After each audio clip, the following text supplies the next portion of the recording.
বাইরে গেলে কেন ভেতরে থাকতে এসি ঘর থাকতে? আচ্ছা ঠিক আছে, শুনুন। আসলে দাঁড়িয়ে বলতে স্বাচ্ছন্দ্য বোধ করি, জানেন, সবাইকে দেখা যায় ওই একটা অভ্যাস থেকেই দাঁড়িয়ে পড়া। যাকে আজকে বিশ্ব পরিবেশ দিবসে আপনাদের সকলকে শুভেচ্ছা। বিশেষ করে প্রথমে যার কথা বলতেই হয়, যাদের কথা বলতে হয়, তারা মণিপাল হসপিটালের পক্ষ থেকে প্রতিনিধিত্ব করছেন, বিশেষ করে মিস্টার কোমল দোসেরা, যাকে আমি 2015 সাল থেকে চিনি, যখন আমাদের এই হাসপাতালের সামনেটা হোগলা বন, এবং বেশ আমি এত লম্বা, তারপরেও আমার হাঁটু কোমর পর্যন্ত জল জমতো।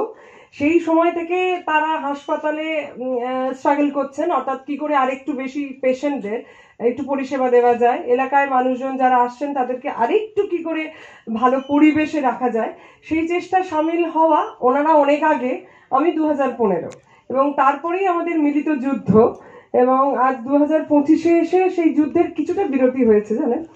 যুদ্ধ বিরতিতে একটু ফিরে দেখতে গিয়ে দেখেছি যে অন্তত কিছুটা হলেও এলাকাটা একটু পরিষ্কার হয়েছে।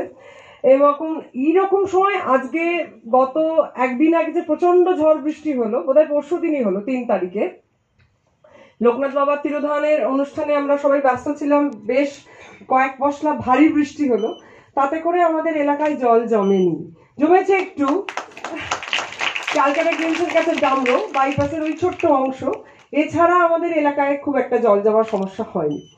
এই পরিষ্কার রাখা, সারা বছর ধরে কাজ করা, তার পিছনে যারা আছেন তারা আজকে এখানে এসেছেন, এবং তাদের কথাই বলবো।